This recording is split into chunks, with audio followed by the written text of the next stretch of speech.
네, 자, 오늘 6월 5일입니다. 6월 5일. 밤사이에 이제 비트코인이 많이 내려왔다가 또 약간 탄력적으로 좀 반등을 하는 상태인데, 일단은 현재로 볼 때는 이게 지금 조금은 아직도 마찬가지구나. 일단 이른바 흔히 말하는 김치 프리미엄. 작년에 우리 회원님들이, 김프란 말은 너무 이게 좀 안 좋은 어감이 있지 않냐. 이른바 김치 프리미엄 하면. 좀 뭐랄까 약간 어그리 코리안 뭐 이런 거 같은 느낌이라 야 김프란 말 쓰지 말자. 좀 코리안 프리미엄으로 쓰자. 코프 이런 얘기도 했었는데 뭐 언론에서 뭐 김프가 나오니까 뭐 여전히 김프라는 말이 쓰는 것 같고요. 그래서 김프가 지금 이렇게 차이가 있는 거는 조금 문제가 있다. 현재 한 5% 정도가 현재 김프가 껴있다. 이 원인이 뭘까요? 이게 지금 우리나라가 현재 아시다시피 아모아 마켓의 월드와이드 현재 거래량 3위에요. 3위. 3위고 시세를 주도하는 그런 흐름은 아니거든요. 아직까지는요. 우리나라가. 아닌데 이 김프가 이렇게 끼는 거는 항상 우리가 의심의 눈초리를 바라봅니다. 결국은 거래소의 동간 아니냐. 거래소의 동간. 거래소의 동간. 충분히 가능한 얘기예요. 이게 예를 들면 증권사의 그 운용부 있죠. 예를 들면 뭐 증권사 안에는 뭐 앞에 브로커도 있고 뭐 그냥 뭐 관리도 있고 전산 운영팀도 있고 수도 없이 많은 뭐가 있을 텐데 증권사 안에 왜 예를 들면 유동성 공급자 같은 역할을 하는 유동성 공급자 같은 리퀴드 프로바이더 리퀴드 프로바이더 그걸 뭐라고 하죠? RP라고 하는 게 아니고 리퀴드 프로바이더 역할. 유동성 공급자 역할을 하는 그런 그 부서에서 보면 예를 들면 뭐 ETF에 차이나 ETF가 있다. 차이나 A50 ETF가 있다. 그러면 ETF니까 아무래도 이제 호가 단위가 촘촘할 때가 있고 변동성이 크면 촘촘해요. 변동성이 좁으면 작을 때는 촘촘해 호가를. 그 다음에 변동성이 커지면 이거를 널뛰기로 벌리거든요. 뭐 이렇게 뭐 때로는 언더슈팅, 오버슈팅까지 시키면서. 지금 이런 현상이 김치 프리미엄이 붙는 이유는 이른바 이 거래자들이 막 사려고 노력한다기보다는 거래소가 이 이른바 거래소는 여러분 유동성 공급자 역할을 하는 거예요. 유동성 공급자 역할. 그래서 이 호가를 보시면 여기 촘촘하게 받쳐놓고 있죠. 뭐 업빛 기준으로 보면 여기 뭐 쫙 깔 기본 예를 들면 체결되면 다시 또 들어오고 체결되면 또 들어오고 뭐 여기 체결되면 또 들어오고 하죠. 이런 기능이 사람이 일반 그 어떤 유저들이 막 사서 넣는 게 아닙니다. 기본적으로 거래소가 그런 유동성 공급 호가를 최대한 촘촘하게 하면서 기초 물량을 깔아주는 겁니다. 깔아주는 거. 그래서 이게 문제가 돼가지고 작년에 업빛이 지금 아직까지도 재판 중이에요. 업빛 거래소 이른바 호가 조작, 그 다음에 가짜 거래량 그 문제로 지금 현재 아직도 검찰 수사 중입니다. 업비트 지금 재판 중인가 아마 그럴 거예요. 그리고 그 당시만 해도 자기들이 보유하지 않고 있던 물량을 예를 들면 단적인 예로 비트코인이 하나도 없어. 단적인 예로 예를 들면 무슨 폴리마스가 하나도 없어. 있는 것처럼 막 호가를 까는 거야. 있는 것처럼. 있는 것처럼 막 깔고 국제 시세가 조금 이렇게 올라가면 막 쳐올리고 그런 일들이 사실은 지금도 빈번하게 벌어지고 있어요. 그래서 불과 두 달 전만 해도 미국의 어디 연구기관에서 암호화폐 쪽의 연구기관에서 전 세계 비트코인 거래량의 거의 90%가 부풀려져 있다. 특히 거래소들. 그래서 코인베이스를 중심으로 봐야 된다. 이런 그때 기사도 나왔어요. 거기는 안 속인다. 이런 얘기 나왔습니다. 오늘 사설이 좀 길었는데 하여튼 이 김프가 조금은 문제가 된다는 얘기를 하고 싶고요. 먼저 김프는 결국은 어느 시점 가면 만나게 돼 있어요. 어떨 때는 흔히 말하는 역 프리미엄 나오죠. 만나게 되기 때문에 이 김프가 이렇게 벌어진 상황에서는 손대기가 참 그렇습니다. 일단 기술적으로 보면요. 제가 이제 어제 새벽에도 이제 여러분들한테 텔레그램으로 많이 전송을 해드렸어요. 해외는 단기 자리를 다 찍었어요. 일단 단기 자리. 해외는 제가 어떤 기준으로 말씀드리냐면 예를 들면 이게 코인베이스의 그 US 달러 비트코인 차트예요. 현재 기준으로 일봉으로 봐야 되겠네. 안 나오네. 현재 기준으로는 어쨌든 코인베이스 기준에 2018년도 말에 찍었던 최고점과 2018년도 11월에 찍었던 거의 최저점이요. 11월인가 12월인가? 예, 요 사이에 이제 피보나치 비율로 보면 이렇게 보시면 뭐 정확하진 않은데 뭐 대충 그리면 이렇게 보시면 현재 이렇게 보시면 예, 이 첫 번째 23.6% 라인이 여기가 또 예, 말씀 그대로 또 이렇게 롤리벌스들이 있었던 과거에 지지와 저항들이 뭉쳐 있었던 롤리벌스. 혹자들은 이거를 뭐 상승론을 강하게 얘기하는 사람들은 이게 이른바 역회된 숄더 아니냐 뭐 이런 얘기도 하는데 예, 뭐 물론 뭐 만화 같은 얘기라고 볼 수는 없어요. 예? 뭐 그런 현상이 벌어지면 가는 거니까. 예, 근데 다만 이제 그 어떤 저는 늘 이제 뭐 주식을 또 같이 하다 보니까 펀더멘털 측면을 많이 강조를 합니다. 예? 그러면 정말 그럴 만한 펀더멘털이 있느냐? 그거는 아직은 좀 미지수다 보니까 예, 뭐가 됐든 뭐 좀 뭐 장담할 수 없는 노릇이라고 생각하고 어쨌든 그래서 이 피보나치 비율에서 주는 이 피보나치 비율은 예, 아시다시피 이 인간의 행동을 지배하는 세 가지의 중요한 팩터 예, 비율과 패턴과 시간이라는 예, 그 3대 요소 중에서 가장 첫 번째 요소인 이 비율의 비율. 아, 그래서 사람들은 23.6% 뭐 예를 들면 우리가 흔한 말로 예를 들면 50% 왔으면 반토막 났네. 예를 들면 절반만큼 회복했네.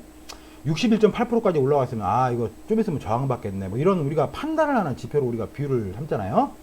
현재로 볼 때는 지금 여기 제가 이렇게 네모칸 천원짜리 그 자리가 약 한 6,700불에서 7,000불 정도 돼요. 어바웃.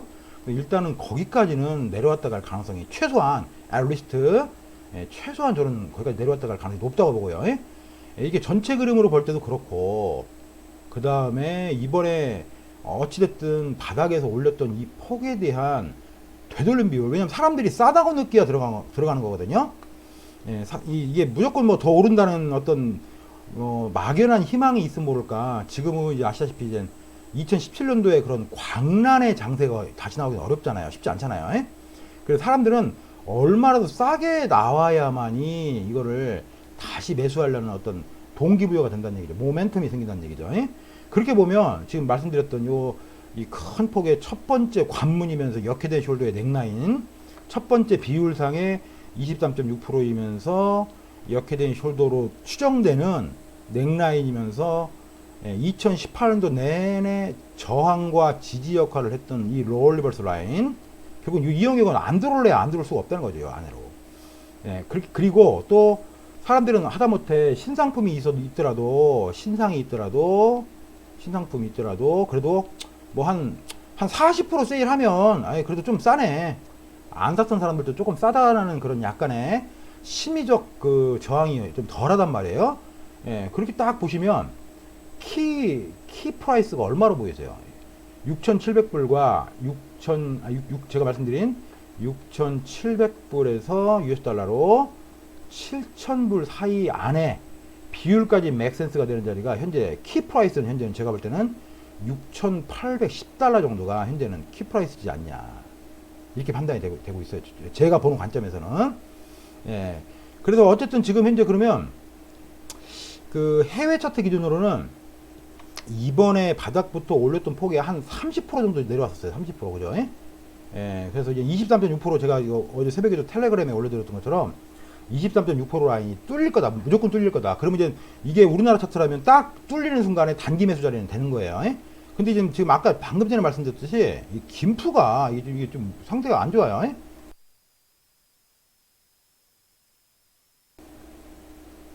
김프가 우리나라는 지금 우리나라 업비트 기준으로 보시면 지금 아까 제가 해외 차트에서 그린 거와 똑같이 한번 그려보면 이 보면 조금 못 왔죠. 많이 못 왔죠.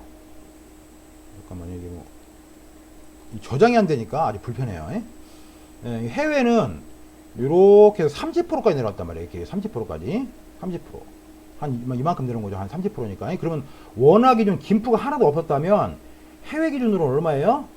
한 870에서 890만원 사이 찍은 거예요. 해외 기준으로. 그죠? 그래서 제가 이제 여러분들한테 말씀드렸던 우리가 기회의 땅 가격표가 여러분들한테 여기 사라고 했던 가격표가 딱 이거예요. 900에서 900만원 전후에 첫 번째 프라이스가. 이게 단기 멤버들용. 근데 여기를 이제 안 찍었어, 이 양아치들이. 예, 안 찍었으니까 아직은 거래를 못 하고 있는 거죠. 물론 딴 종목들은 지금 잡혀서 조금 이제 수익 난 종목도 있지만, 이게 약간 김프가 조금 이제 문제가 된다. 현재 이런 상태가 되고요. 그럼 현재 기술적으로 해외 기준으로 볼 때, 다 찍었냐를 한번 보자고요. 야, 근데 결론적으로는 더 내려간다고 저는 보고 있어요. 결론적으로는 여기 반드시 올 거라고 보고 있습니다. 요 라인 무조건 들어온다고 보고 있습니다. 결론적으로는. 그리고 현재는 이제 우리가 늘 중요하게 생각하는 게 이제 무브먼트예요. 무브먼트.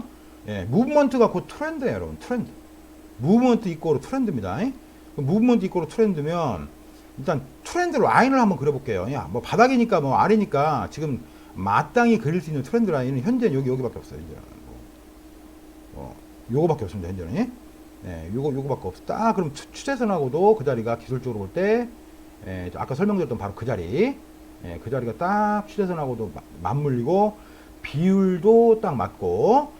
근데 어쨌든 중요한 건 이제 트렌드가 이렇게 올리고 조정 주고 올리고 조정 주고 올리고 조정 주고 올리다가 제가 지난 5월 말일 날 이게 내리고로 바뀌었다는 말씀 드렸죠. 내리고 조정 주고 내리고 조정 주고 내리고 이런 식으로 하락 조정 가능성을 지난 5월 말에 말씀드렸잖아요. 지금은 그렇게 바뀐 거라고 봐야 돼요. 아직은요. 그래서 이게 어쨌든 지금 관성이 이렇게 올라가던 관성이 당장은 내려가는 관성으로 바뀌었다. 현재는. 또 이동평균선도 지금 여러분이 보시는 화면에 보시는 캔들이 240분 캔들이에요. 240분 캔들에 맨 아랫단에 이 요선이 EMA 200, 그 다음에 EMA 100, EMA 50예요. 이게. 그러니까 그동안에는 이 평이 정배열을 만든 이후에 이동평균도 계속 이른바 트렌드 라인이라고 불리는 50선을 따라서 잠깐 100선을 찍은 적도 있지만 50선을 전후해서 계속 지지가 됐었잖아요. 그러다가 이제 어제 그저께부터 해서 이제 50선을 깨고 100선도 깨고 200선을 만나면서 200선이 이제 이른바 제일 중요한 밸류 라인이라고 우리가 흔히 얘기합니다. 밸류 라인을 만나면서 일단 단기 지진 된 거예요. 이게 현재는 지금 이 평을 모으는 중이라고 봐야 되죠. 현재 이렇게 모으는 중으로 봐야 되겠죠. 모아서 이렇게 하다가 이걸 다시 정배열로 끌어올릴 힘이 있냐? 그러면 이제 한 파동을 더 가는 거예요. 그렇게 되면 만약에 이걸 정배열로 끌어올릴 힘이 있다면 한 파동을 더 가면 뭐 여기 1700불도 위로 타겟팅이 될 수가 있는 힘이 있다면이라는 얘기예요. 반드시 그렇다는 얘기가 아니라 그런 거고, 역으로는 역배열이 되고 나서 만약에 역배열이 되고 여기서 이렇게 수렴하다가 만약 아래로 이렇게 이탈해 버리면 이제 조금은 이제 그때부터는 좀 그 뭐랄까 탄력이 좀 죽죠. 상승 탄력이요. 그러면 이제 좀 굉장히 긴장해야 되는 상태. 그러면 이제 아까 말씀드린 이런 6,700불, 800불 이런 데서 강력한 반등을 만들면서 위로 세워버린다. 즉 단기 추세를 또 한 번으로 위로 리버설을 시킨다. 그러면 뭐 또 갈 수 있는 장면이 되는 거고요. 따라서 제가 말씀이 좀 길었는데, 따라서 현재로 볼 때는 이제 내려오는 관성이 아직은 끝난 게 아니라고 본다. 현재는. 그래서 요렇게 한 번이 저는 더 내려갈 거라고 보고 있습니다. 일봉도 이제 어제 같은 날이 뭐죠? 어제 이제 국내 차트를 보면 일봉도 음봉이 컸죠. 물론 약간 뭐 저기 아래 거로 달았지만 이 음봉이 이렇게 큼지막한 일봉 뒤에 오늘 하루는 쉬는 날일 수도 있어요.